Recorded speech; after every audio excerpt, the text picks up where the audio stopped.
शुरू करते हैं अपना सिंप्लेक्स मेथड। सिंप्लेक्स मेथड क्या होता है, थोड़ा सा कॉम्प्लेक्स होता है, राइट। इसमें हम क्या करेंगे, हम अभी तो हम यहाँ पे शॉर्ट में देखेंगे क्योंकि हम थोड़े से कम वेरिएबल्स लेंगे, लेकिन अगर आपके वेरिएबल्स ज़्यादा होते हैं तो आप एक्सेल शीट के थ्रू करते हो तो ये इफेक्टिव है, अदरवाइज बहुत ज़्यादा वेरिएबल्स के साथ ना ये थोड़ा मुश्किल कर देता है, ठीक है। चलिए हम पहले प्रॉब्लम देखते हैं। A company manufacture cricket bats and chess set, each cricket bat gives a profit of ₹2 and chess set gives a profit of ₹4, ठीक है। अब हमें एक डायग्राम वो दिया हुआ है, टेबल।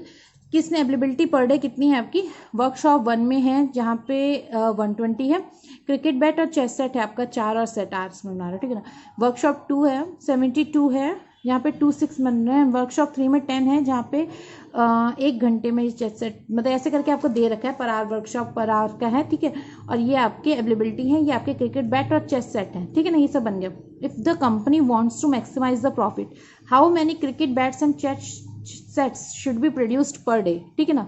आपके मतलब ये आवर्स हैं, इतने आवर्स आपको मतलब दे रखे हैं, 120 आवर्स दे रखे हैं, 72 आवर्स दे रखे हैं, 10 आवर्स दे रखे हैं, ठीक है ना। और एक वर्कशॉप में एक आवर में इतना, मतलब जैसे आप बात कर रहे हो कि 4 आवर्स में एक क्रिकेट बैट बन रहा है या 6 आवर में एक चेस सेट बन रहा है, ऐसे करके बात हो रही है, ठीक है। तो अब आपको बोल रहा है कि कितने वो बनाए क्रिकेट बैट और कितने चेस सेट्स बनाए जिससे कि उसको इतना प्रॉफिट हो, ठीक है। अब देखिए हम देखते हैं, अगर प्रोडक्शन में हमने बी को बैट ले लिया, सी को सी सेट ले लिया, ठीक है। अब हमारे ऑब्जेक्टिव क्या है, इक्वेशन तो हमें बनानी है, मैक्सिमाइजेशन जेड होता है, ठीक है, इस पॉइंट को हम जेड बोलते हैं। तो आपका मैक्सिमाइजेशन क्या है, 2b + 4c हो गया। क्यों हो गया, क्योंकि आपका ये मैक्सिमाइज प्रॉफिट है, आपका क्रिकेट बैट का जो प्रॉफिट था वो 2 रुपीज़ दे रखा था और चेस का जो प्रॉफिट था वो 4 रुपीज़ दे रखा था, ठीक है। ये हमारा ऑब्जेक्टिव है, बन गया। नेक्स्ट देखते हैं, अब देखो यहाँ से देखो 4b पहली वर्कशॉप, ये फर्स्ट इक्वेशन है हमारी, जो वर्कशॉप 1 है ना, मतलब वर्कशॉप 1 के लिए देखो लिखा हुआ है उसके लिए।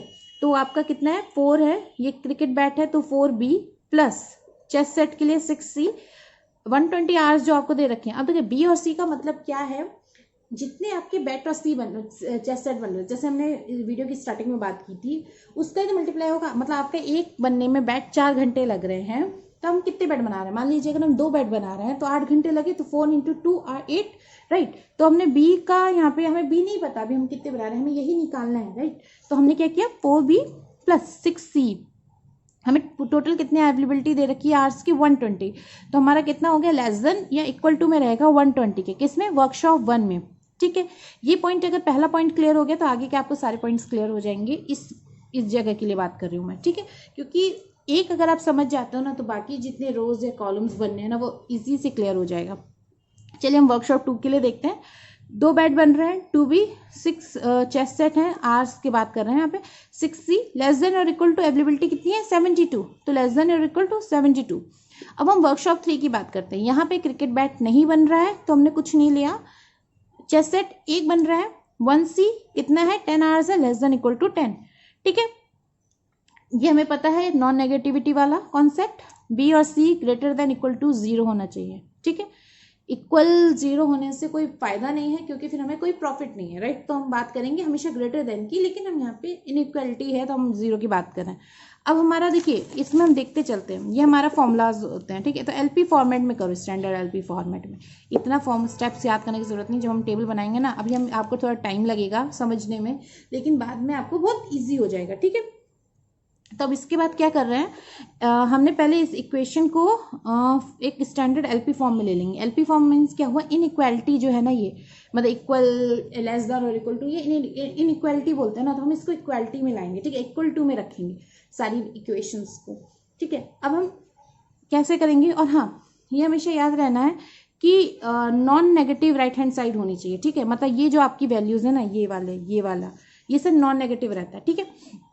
अब आपने क्या किया, पहली वाली इक्वेशन क्या थी, 4b + 6c is less than equal to 120, आपका ये था, आपने 4b + 6c, ठीक है, यहाँ पे m रख लिया, प्लस m का मीन्स क्या हुआ, इक्वल टू 120। मान लीजिए अगर ये इक्वल टू है, ये जो इक्वेशन है यहाँ पे 4b + 6c 120 के इक्वल टू है, तो m की वैल्यू कितनी हो गई आपकी, 0 हो गई, कोई मतलब नहीं रहा, ठीक है। 4b + 6c 0, तो आपका कितना है 120 आ गया। अब मान लीजिए ये लेस देन है, ठीक है, इक्वल नहीं है, लेस देन है जो बी और सी की वैल्यूज़ है।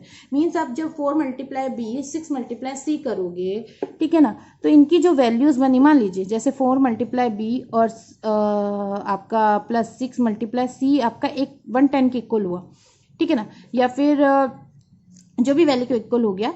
तो अब आपका यहाँ पे आपका 120 चाहिए था, 110 है, इक्वल कैसे करोगे, 10 कम पड़ गया ना, तो m की वैल्यू यहाँ पे क्या हो गई 10 हो गई। तो ये क्या होगा आपका माइनस में 10 आ जाएगा, माइनस का 10, सॉरी यहाँ पे माइनस का 10 है, माइनस का जब 10 आएगा तो आप क्या करोगे माइनस का क्यों आएगा, प्लस आएगा, सॉरी, जब 110 आया प्लस करोगे आप उससे 10 से तो 120 आ गया, राइट। तो आपका ये आ गया वैल्यूज। तो हमें मतलब एंड में हमें क्या चाहिए, इक्वल चाहिए है 120 के, तो हमें ऐसे करके निकालना है, ठीक है। तो हमारा ऐसे करके हम सारी इक्वेशन सॉल्व कर लेंगे, समझ गए ना। और ये जो वेरिएबल होता है ना, ये m है, n है, p है, जो हमें भी इस क्वेश्चन में यूज करेंगे वो सारे स्लैक वेरिएबल्स कहलाते हैं। ठीक, चलिए देखते हैं। आपका पहला क्या है, z है। z में देखिए 2b प्लस 4c प्लस, अब देखिए हमने यहाँ पे ये z वाला बाद में समझते हैं तो आपको ज़्यादा क्लियर होगा। पहले मैं नीचे समझाती हूँ वरना आपको ये समझ में नहीं आएगा कि m and p कहाँ से आया, ठीक है। नीचे देख लेते हैं पहले। तो इक्वेशन b को सॉल्व करते हैं पहले। 4b + 6c 1m = 120, ठीक है। हमने यहाँ पे देख लिया है कि m क्या था, यहाँ पे 1 हमने इसलिए लिखा है, 1 नहीं भी लिखोगे तो भी मल्टीप्लाइड, अगर आप किसी वेरिएबल के साथ 1 लिखते हो तो भी आपको पता है 1 × m होता है, नहीं लिखते हो तो भी आपको पता है कि कभी भी किसी वेरिएबल को अगर हम 0 रखा है तो मल्टीप्लाइड बाय 1 ही रहता है, ठीक है ना, यहाँ पे हमेशा। तो आपका 1m आ गया 120। सेकेंड इक्वेशन देखते हैं, 2b + 6c > 72। तो हमने क्या कर लिया, 2b + 6c in plus n, यहाँ पे हमने n ले लिया। एक जैसा वेरिएबल नहीं ले सकते ना, अगर मान लीजिए यहाँ पे m की वैल्यू 10 हो गई, यहाँ पे भी 10 हो गई और यहाँ पे फिर गड़बड़ा गया तो गलत है ना, आपको तो लास्ट में 72 चाहिए, तो हमने n ले लिया, ठीक है, तो 72 आ गया। 1c + 1p = 10, 1p यहाँ पे आपका नेक्स्ट, जैसे 1c > 10 था ना, तो हमने यहाँ पे स्लैक वेरिएबल हमारा क्या है p, तो इधर हमारा स्लैक वेरिएबल m है, इधर हमारा स्लैक वेरिएबल n है और इधर हमारा स्लैक वेरिएबल p है, ठीक है, = 10 हो गया। फिर आपका b और c > 0 होना चाहिए, m and p भी > 0 होना चाहिए, ठीक है, ये आपका आ गया। अब हम इसको देखते हैं z वाले को, 2b + 4c, ये तो यही वाला आ गया, 2b + 4c यही वाला आ गया, m और n और p, ठीक है। अब देखो हमें इतना ही चाहिए, इसमें कोई हमारा प्रॉफिट हमें नहीं पता है और कोई भी हम ये बात नहीं कर रहे हैं कि इतना वैल्यू ही आना चाहिए। तो m and p सारा क्या हो जाएगा, मल्टीप्लाइड बाय 0 हो जाएगा, ठीक है, जो हमने यहाँ पे किया है एग्जैक्टली हो गया। हमने सारे को इक्वलिटी वाले स्टैंडर्ड उसमें कन्वर्ट कर लिया। अब देखो यहाँ पे हमें = ना इंटीजर वैल्यू चाहिए होती है आपको, ठीक है। आप यहाँ पे वेरिएबल नहीं रख सकते = के राइट हैंड साइड में, तो हम क्या करेंगे, हम इन सारी वैल्यूज़ को उठाएंगे और इस साइड ले आएंगे, मतलब इधर से ले आएंगे, तो ये सब क्या हो जाएंगे, सारी वैल्यूज़ माइनस में कन्वर्ट हो जाएंगी, जो कि एग्जैक्टली यहाँ पे हुआ है। z - 2b - 4c - 0m - n - p, ठीक है, और यहाँ पे हमारा क्या आ गया, 0 आ गया, ठीक है। यहाँ पे आपका इंटीजर रहना है, ठीक है, होल इंटीजर, मतलब आपका फ्रैक्शनल वैल्यू नहीं रहनी है, कोई भी कुछ नहीं, 1 2 3 ऐसे फॉर्म में रहना है, ठीक है, = के राइट हैंड साइड की बात कर रहे हैं हम, ठीक है। अब चलिए देखते हैं, टेबल बनाते हैं। अब हमने क्या किया, जो ये इक्वेशंस आई ना, हमने इसको टेबल के टेबलिक फॉर्म में कन्वर्ट कर लिया, ठीक है। ये वीडियो थोड़ा बड़ा हो जाएगा क्योंकि मैं चाहती तो पार्ट ए और पार्ट बी में भी कर सकती थी, पर मुझे लगा एक ही बार में इस चैप्टर को फिनिश कर देते हैं, ठीक है। तो बेसिक वेरिएबल्स आ गए आपके, ठीक है। तो आपने क्या किया, जैसे आपका ये था एक ZBCD, आपके पास कितने वेरिएबल है, Z है, B है, C है, M है, N P, ठीक है। सॉल्यूशन ये आपका जो ये राइट हैंड साइड की वैल्यूज हैं वो इधर साइड में, फिर आपने Z M N P ले लिया, जो आपकी बेसिक वेरिएबल्स आपने बनाए हैं, यहाँ BC लिखने की जरूरत नहीं है। तो आपका Z और Z की वैल्यू कितनी है, 1 की बात कर रहे हैं, 1 है। अब आपका इक्वेशन में देखिए, जो Z वाली इक्वेशन है उसमें B की वैल्यू कितनी है, 2 है ना, तो आपने 2 लिख दिया, -2 है, सॉरी -2 है, आपने वो लिख दिया, ठीक है। अब आपका m वाली, जो m वाला था, ये जो m वाला है, m वाले में कितनी है b की वैल्यू, 4 है, तो आपने यहाँ 4 लिख दिया, ठीक है, ऐसे करके आपने लिख दिया। और ये आपके तो कॉलम बन गए। फिर आपने देखो z वाली रो पूरी उतार दी, BCMNP है, 2 z के साथ 1, 2 के साथ -2 -4 0 0 0, ये आपकी z की इक्वेशन हो गई, ठीक है। m के साथ आपका क्या है, z है नहीं, 0 हो गया, ठीक है। m की बात करें, m इक्वेशन की, b कितना है, 4 है, c कितना है, 6 है, m कितना है 1 है, np है ही नहीं, 0 हो गया। ठीक है, आपको समझ में आ गया टेबल कैसे बनी। मैं आपको बिल्कुल डिटेल में जाके नहीं समझा रही हूँ क्योंकि आपको भी पता है कि कैसे बन रहा है। ठीक है, मैं आपको एक हिंट दे रही हूँ जिससे कि आप समझ जाओगे कैसे करना है। जब आप खुद पढ़ोगे तो आपको ईजिली क्लियर हो जाएगा, सॉरी। ठीक है, क्योंकि हम यहाँ पे आप खुद ही पढ़ोगे, अब मैं कितना भी पढ़ा दूँ आपको सब बाद में खुद ही देखना है। ठीक है, तो आपने समझ लिया। अब देखिए लास्ट वाली लाइन देख लेते हैं जो पी वाली है, 1c + p इक्वल टू 10। तो आपका ए बी, यहाँ पे बी नहीं है, z नहीं है तो 0 0, c आपका 1 दे रखा है, c m नहीं है, n नहीं है, 0 0, p आपका कितना दे रखा है 1 दे रखा है, 1। सॉल्यूशन कितना है 10 10। ठीक है, ये हमने बना दी। ये सबसे इनिशियल टेबल थी जिसमें हम इक्वेशंस लिखते हैं। ठीक है, ये आपका क्लियर आउट हो गया। अब हम नेक्स्ट देखते हैं कि क्या करना है। देखिए हम यहाँ पे मैक्सिमाइजेशन कर रहे हैं। मैक्सिमाइजेशन की मीन्स क्या हुआ कि मैक्सिमम प्रॉफिट कितना निकाल सकते हैं, राइट। अब हमने क्या किया, हमारा ZMNC सब आ गया। अब हम इसमें जो पीछे वाली टेबल थी, ये जो थी, इसमें हम ये देखते हैं कि सब Z में हमेशा यही रूल फॉलो करना है, रट लीजिए, कोई वो नहीं है, मैं आपको क्लियर कर रही हूँ। जो ये Z वाली रो होती है ना, ये इसमें हम ये देखते हैं इस रो में, ये जो पूरी रो है इसमें सबसे नेगेटिव मतलब सबसे छोटा कंस्टेंट कौन सा है। ठीक है, तो आपका नेगेटिव में सबसे छोटा कंस्टेंट कौन सा है, इसमें सी में है -4। तो आपका कॉलम कौन सा सिलेक्ट हो गया, सी वाला। पूरा कॉलम सिलेक्ट होता है, हाफ कॉलम मतलब एक पॉइंट की बात नहीं कर रहे हैं। ठीक है, तो आपका सी कॉलम सिलेक्ट हो गया। अब हमें रो भी चाहिए। ठीक है, तो रो कैसे निकालेंगे वो देखते हैं। तो अभी हमारा -4 सिलेक्ट हो गया है जो कि सी कॉलम है। ठीक है, अब हमने क्या किया, नेगेटिव कोफिशिएंट ले लिया, जेड वाला ही। देखिए ये 2 पॉइंट देख लेते हैं, फिर से एक बार रिवीजन कर लेते हैं। आपके जेड वाली रो में जो मैक्सिमाइजेशन प्रॉफिट का हमने लगा रखा है वेरिएबल जेड, उसके में उस रो में जो भी सबसे नॉन नेगेटिव वैल्यू रहती है हम उसको पिक करते हैं, जो कि हमारी इस वाली इक्वेशन में -4 थी। ठीक है, यहाँ पे -4 देखो दे रखा है। ठीक है, अब इसमें हमने फिर क्या करना है, इसको हम जो सी कॉलम है उसको हम कहेंगे एंटरिंग वेरिएबल। ये देखो हमने यहाँ पे पूरा बना दिया कॉलम। ठीक है, ये लिख लिया अलग, इसने बुक ने अलग से लिखा, आपको इतना करने की जरूरत नहीं, एक ही टेबल से आप सारा सॉल्यूशन निकाल सकते हो। ठीक है, लेकिन अभी हम सीख रहे हैं तो लिख लिया, पूरा कॉलम उतार दिया ना। पूरा कॉलम यही तो था, देखो सी का -4 6 6 1, तो हमने लिख दिया -4 6 6 1। ठीक है, अब यहाँ पे आपका क्या हो गया, 0 सॉल्यूशन क्या था, 0 120 72 10। ठीक है, यहाँ पे मैं क्या कर, बार बार बुक का पेज पलटना मुश्किल है तो मैं अपने नोट्स वाले से आपको बता देती हूँ। ठीक है, जो टेबल देखनी है ना वो नोट्स से देख लेंगे। तो -4 -6 1, ये सी वाला कॉलम यही तो था, देखिए -4 6 6 1 जेड की वैल्यू के हिसाब से। ठीक है, तो हमने ये पिक कर लिया। सॉल्यूशन आपका इस टेबल में क्या था, 0 120 72 10, जिसका जो सॉल्यूशन था वो हमने उसके आगे लिख दिया। ठीक है, अब हम इसमें क्या करते हैं, हम जो आपकी सी होती है, मतलब इसमें आपका ये रहता है कि फॉर्मूला इस टाइप से रहता है। देखो फॉर्मूला जो बनेगा ना वो ऐसे बनेगा, सॉल्यूशन इज डिवाइडेड बाय सी, जो आपकी पाइवट एंट्री है। ठीक है, मतलब जो भी आपकी एंट्री है इस वाले में, जैसे यहाँ पे क्या हुआ 0 डिवाइडेड बाय 4, कोई मतलब नहीं है। ठीक है, फिर आपका 6 120, तो 120 हमेशा ऊपर रहता है सॉल्यूशन, नीचे 6 आया तो आपका कितना आ गया 20 आ गया। फिर ऐसे करके आपने 72 डिवाइडेड बाय 6 12 आ गया, 10 डिवाइडेड बाय 1 10 आ गया। ठीक है, क्लियर हो गया ये पॉइंट। अब हम इसमें क्या करते हैं, जो ये आपका रेशियो निकलता है, ये वाला जो आर निकलता है, इसमें हम सबसे पॉजिटिव स्मॉलेस्ट नंबर लेते हैं। ठीक है, अब आप समझ गए, जब हम टेबल बनाते हैं जेड वाले में आपको सबसे स्मॉलेस्ट नॉन नेगेटिव नंबर लेना है, बट जब आप रेशियो निकाल लेते हो, ठीक है, इसको हम रेशियो निकालना बोलते हैं, जब आप रेशियो निकाल लेते हो तो सबसे आप पॉजिटिव में स्मॉलेस्ट लेते हो। ठीक है, आपको समझ में आ गया ना, कहाँ नेगेटिव लेना है कहाँ पॉजिटिव लेना है। तो यहाँ पे आपने पॉजिटिव स्मॉलेस्ट ले लिया। ठीक है, पॉजिटिव स्मॉलेस्ट ले लिया। अब नई टेबल बनेगी हमारी। ठीक है, थ्योरी मैं नहीं बना रही हूँ, वो जो सब लिखा है वही मैं समझा रही हूँ आपको डायरेक्ट। ठीक है, अब हमारा ये जो था 10 आया। ठीक है, 10 से हमें क्या मिला, 10 से हमें, ये टेबल देखने से पहले आप ये समझ लो हमें 10 से मिला क्या। जो हमने स्मॉलेस्ट 10 निकाला ना, तो हमें ये पता चल गई रो कौन सी हमें लेनी है। देखो 10 का कौन सा है, ये है, तो सबसे हमने कॉलम तो हमें पहले ही मिल गया था, ये वाला सी वाला। ठीक है, अब हमें रो भी पता चल गई, सी वाला कॉलम हो गया और रो हमारी हो गई ये वाली पी वाली। ठीक है ना, ये जो पी वाली रो है, ये पूरी पी वाली रो हो गई। पी वाली रो में अब हमें क्या करना है, हमें मिल गई, चाहो तो आप एक टेबल फ्रेश बना लो, इसी में चल जाएगा, कोई फर्क नहीं पड़ता। बुक में सब अलग अलग बार बार टेबल्स बना के समझाया गया। ठीक है, अब हमने क्या किया, आपको क्या करना होता है इसमें, जो ये होता है ना, ये जो आपने कॉलम चूज किया होता है इसको 0 करना होता है आपको। ठीक है, आप इसको केवल देखिए, जब आपका इंटरसेक्शन होगा ना, ये जो इंटरसेक्शन पॉइंट बनता है ये वाला पाइवट रो और पाइवट कॉलम में, तो ये जो वैल्यू होती है, जैसे ये वाला इसके लिए ये और ये इंटरसेक्शन पॉइंट है ना, ये हमेशा 1 आना चाहिए, ठीक है।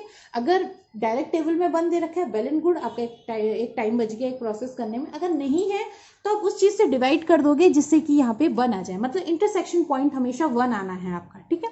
तो अब हमने क्या किया, क्योंकि इस बार हमें ऑलरेडी 1 दे रखा था तो हमें कुछ नहीं करना है। अदरवाइज अगर मान लीजिए यहाँ पे 4 होता या 5 होता, मान लीजिए 5 होता, तो आपको क्या, जैसे हमने 5 दिया हुआ है, ठीक है, यहाँ 5 होता तो आप क्या करोगे, डिवाइडेड बाय 5 कर दोगे, जिससे कि यहाँ पे क्या आ जाए, 1 आ जाए, ठीक है। लेकिन इसका मतलब ये नहीं है कि केवल यहाँ पे 5 से डिवाइड हो रहा है, पूरी रो को आप 5 से डिवाइड करोगे, मतलब 0 divided by 5, 0 divided by 5, 5 divided by 5, 0 divided by 5। अब यहाँ 10 था, 10 डिवाइडेड 5 बाई 5, तो कितना है, 2 आ जाता है, ठीक। मीन्स क्या होगा कि जब आप यहाँ पे इंटरसेक्शन पॉइंट पे 1 लाओगे तो आपको सब पूरी रो को उसी नंबर से डिवाइड करना है, ठीक है। तो ऑलरेडी हमें यहाँ 1 दे रखा है तो हमारा ये सब टाइम बच गया, ठीक है, हो गया। अब हमें क्या करना है, पूरे सी कॉलम को 1 करना है, ठीक है। तो आपका ये पूरा कॉलम दे रखा है, ठीक है। अब हम इसमें क्या करेंगे, कैसे लाएंगे 1, ये सीखना है हमें।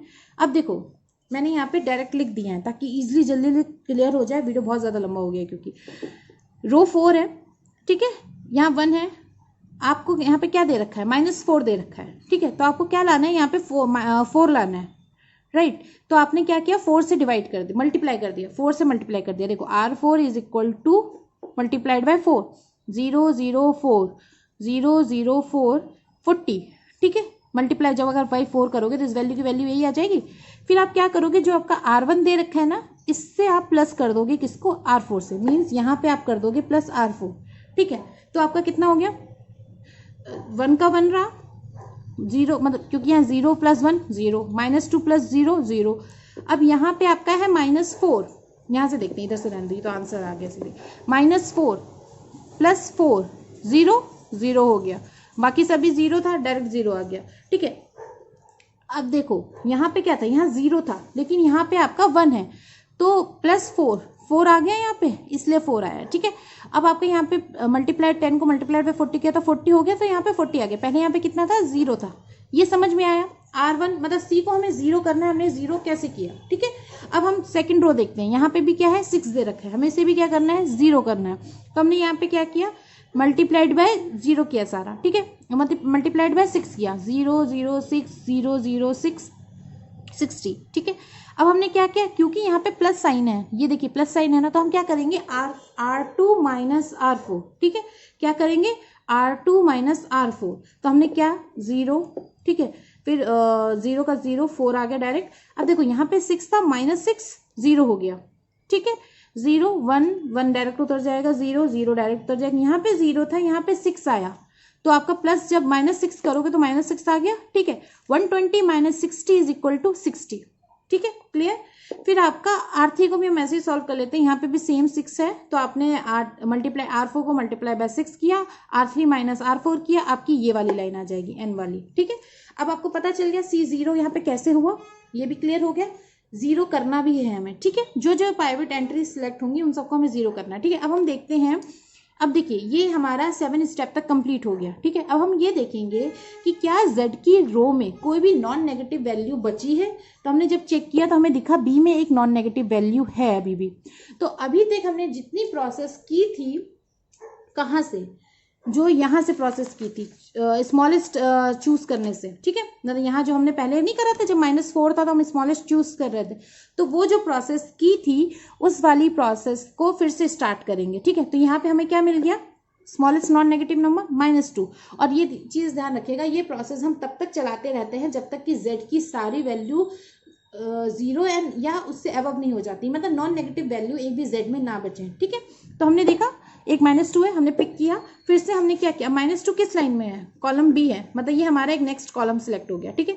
तो अब हमने क्या किया, जो हमने C के लिए किया था वो हमने B के लिए कर दिया, ठीक है। तो -2 4 2 0, ठीक है। अब इसका 4 60 20 10 12 10 सिलेक्ट हो गया, ठीक है। इसी टेबल में देख लेते हैं आगे, क्योंकि टेबल दी नहीं है, ठीक है। तो अगर आप 40 का डिवाइडेड बाय 2 करोगे तो कितना आ जाएगा आपका, 20, ठीक है। फिर आपका 4 डिवाइडेड बाय 60 कितना आ गया, 15, है ना। फिर 12 डिवाइडेड बाय 2 कितना आ गया, 6, और 10 डिवाइडेड बाय 0 ये हमेशा क्या इन्फिनिटी आ गया, इन्फिनिटी को छोड़ देंगे, कोई मतलब ही नहीं है, राइट। तो अब हमारा क्या आ गया 6 आया। सबसे स्मॉलेस्ट कौन सा है, पॉजिटिव 6 ही तो है, तो वो हमने चूज कर लिया, ठीक है। हमारी रो कौन सी मिल गई, 6 कहाँ पे था अपना, जो ये 6 आया किस वाली रो से आया, थर्ड रो से आया ना, एन वाले से, तो हमारा एन सिलेक्ट हो गया, ठीक है। तो अब हमने एन सिलेक्ट कर लिया, मतलब हमारी अब R3, अभी तक हम क्या कर रहे थे, सारी चीज़ें R4 रो से हो रही थी ना, अब जो चीज़ हमने R4 रो में की थी वो हम R3 रो में करेंगे, ठीक है। तो R3 रो में हमारी ये नई रो बनेगी, ठीक है। ये देखिए इसने सिलेक्ट कर लिया, ठीक है। अब हमारी R3 रो बन गई, ठीक है। अब हम क्या करेंगे, यहाँ पे हम इधर हमें किसी भी तरीके से 1 लाना है। देखो ना अभी यहाँ पे क्या दे रखा है, अब आप ये देखो, ये चीज़ जो हम कह रहे थे, यहाँ पे ऑलरेडी 1 था, बट यहाँ पे आपका क्या दे रखा है, 2 दे रखा है, ठीक है। अब आपको 2 तो नहीं चाहिए, हमने पहले ही बात कर ली थी कि यहाँ पे इंटरसेक्शन पॉइंट, क्योंकि आपका बी और इसका जो थर्ड रो का इंटरसेक्शन पॉइंट क्या है, 2 है ना, ये जो 2 है ये पॉइंट है ना, इसको हमें 1 करना है। तो हम क्या करेंगे, पहले डिवाइडेड बाई 2 कर देंगे, तो यहाँ सब क्या हो जाएगा 0 0 0 1 0 0 0। अब देखो 1 को अगर आप डिवाइडेड बाई 2 करोगे 0.5 आ गया, ठीक है।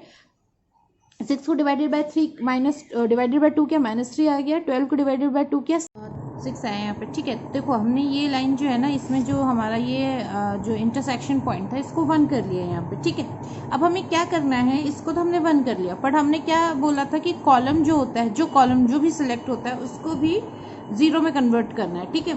तो अब 0 में कन्वर्ट करना है, तो इससे पहले देखो मैं आपको जो लास्ट टेबल थी वो अभी दिखाती हूँ कि उसमें क्या था। उसमें जो था ना अपने लास्ट टेबल जो थी उसमें क्या, इसमें वैल्यूज थी -242, ठीक है, ये थी ना -242। तो अब अपन का क्या होगा -242 से कि हमें ये देखना है कि हम इसे 0 कैसे करें, ठीक है। हमने n को तो 1 कर दिया, ठीक है। यहाँ पे जो n था, ये वाली वैल्यू जो थी, ये वाली 2 वाली, इसको तो हमने 1 कर दिया, ठीक है। लेकिन अब हमें ये -2 माइनस जो ये +4 है इसको भी तो 0 करना है ना, तो कैसे करेंगे, जैसे अभी कर रहे थे वैसे ही करेंगे, ठीक है। हमने यहाँ पे क्या किया, जो R3 रो थी, R3 रो में अपना जैसे पहले -2 है ना, तो -2 से +2 से मल्टीप्लाई कर दिया, ठीक है। तो आपका क्या आया यहाँ पे आपका आ गया ये जो 2 आ गया, ठीक है। अब हम इसको जब R1 से प्लस कर देंगे तो यहाँ पे -2 और +1 2 कितना 0 हो जाएगा, और बाकी सब जगह से मल्टीप्लाई हो जाएगा, ठीक है ना। तो देखो 6 × 2 12 प्लस करेंगे इससे 52, यहाँ पे 1 हो चुका था आपका, -3 है, -3 में से अगर आप मल्टीप्लाई 2 करोगे तो कितना हो गया 6, ऊपर यहाँ पे आपका +4 था, तो +4 माइनस देखो क्या था आपका +4 था, ठीक है। +4 अगर आप करोगे तो फिर आपका कितना आएगा, +4 के बाद देखो यहाँ पे जैसे ये आपका +4 है ना, +4 में से अगर -6 मल्टीप्लाई करोगे तो आपको कितना बचेगा, -2 बचेगा ना। तो ऐसे ऐसे करके हमने एक इटरेशन दोबारा की।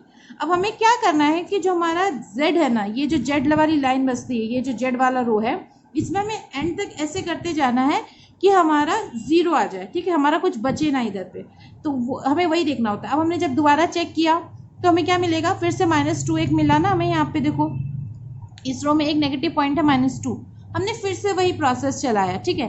जो आपका रेशियो निकाला, -2 से निकाला, कौन सा पॉइंट मिला, ठीक है। तो हमें क्या हुआ, m वाली पॉइंट मिली दोबारा में यहाँ पे, तो 6 वाले से हमने करा, दोबारा से करा सारा, और हमें यहाँ पे 1 कर दिया। और उसके बाद हमने जब सॉल्व आउट किया, एक ऐसा टाइम आएगा कि जब Z की लाइन में आपका कोई भी माइनस का नहीं बचेगा, सारा प्लस का बचेगा, ठीक है। मैं पूरा इसको कर नहीं रही हूँ क्योंकि आपका वीडियो ऑलरेडी काफ़ी लंबा हो गया है, हमें इसे पार्ट्स में डिवाइड करना पड़ेगा, ठीक है। तो फिर आप समझ गए ना कैसे करना है, मतलब जब तक आपको चलाते रहना है, जब तक Z में आपको माइनस की एक भी वैल्यू ना बचे, नॉन नेगेटिव आना चाहिए सारा Z की वैल्यू, जैसे नॉन नेगेटिव आएगी आपका आ जाएगा, ठीक है।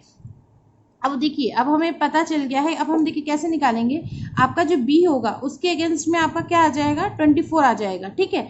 और जो आपका C होगा उसके अगेंस्ट में क्या आ जाएगा, 4 आ जाएगा, ठीक है। तो आपको पता है कि आपको 24 सेट्स बनाने हैं बैठ के, और चेस सेट बनाने हैं आपको 4, ठीक है। तो ये आपको एक मिल गया, एक मैक्सिमम प्रॉफिट मिलेगा इससे, जिसमें, ठीक है। और मैक्सिमम प्रॉफिट के लिए आपका जो था वो कितना था, आपका जो दे रखा था वो दे रखा था 2B + 4C, तो 2B + 4C हो गया, ठीक है। तो आप जब निकालोगे तो आपको ये मिल जाएगा, ठीक है। ये आपका मैक्सिमम है, इसका जब टोटल करोगे ना, जैसे इनका जब करोगे तो आपको सब मिल जाएगा, ठीक है।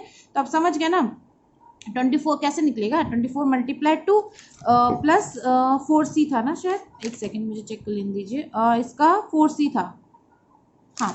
तो 4 × आपका आ जाएगा 4, तो कितना हो गया, यहाँ पे हो गया आपका ये 16 हो गया, और ये आपका जो मल्टीप्लाई करेंगे तो 48 हो गया। ठीक है, अब इसको जब टोटल कर लोगे तो आपको जो मिलेगा वो मिलेगा 64। ठीक है, तो ये आपका आंसर आ गया। यहाँ पे ये जो मैक्सिमम प्रॉफिट दिया हुआ है ये ऐसे है, उस इक्वेशन में पुट करोगे ना वैल्यू बी और सी की, तो आपको ये मिलेगा। ठीक है, तो इसके साथ ही हमारा ये कंप्लीट हो गया मैक्सिमाइजिंग। मिनिमाइजेशन भी वही होता है, ये जो मिनिमाइजेशन प्रॉब्लम दे रखी है इसमें भी सेम होता है, बट इसमें क्या होता है, उसमें हम क्या कर रहे थे, नेगेटिव जो हाईएस्ट एलिमेंट था उसको चूज कर रहे थे, राइट। इसमें हम क्या करेंगे, इसमें हम उसकी जगह पे आपका पॉजिटिव वैल्यू लेंगे। ठीक है, जो भी लार्जेस्ट मतलब जो एसोसिएट करेगा लार्जेस्ट पॉजिटिव वैल्यू होगी जेड रो में उसको, और बाकी सब जो आपका चूज कर रहे थे ना वो वैसे ही रहेगा। ठीक है, स्मॉलेस्ट वेरिएबल चूज करेंगे किसके लिए, रेशियो के लिए। ठीक है, इसके साथ ही जो है हमारा ये जो है ना ये यूनिट कंप्लीट होता है आपका लीनियर प्रोग्रामिंग का। ठीक है, अगर कोई डाउट हो तो आप मेरे से कमेंट सेक्शन में पूछ सकते हो, अदरवाइज ये इतना ही था चैप्टर। इसके बाद हम जो नेक्स्ट है आपका चैप्टर वो स्टार्ट करेंगे विच इज सिमुलेशन। ठीक है, thank you so much for watching. अगर कोई इश्यू तो प्लीज़ मेरे को कमेंट सेक्शन में पूछना। Thank you.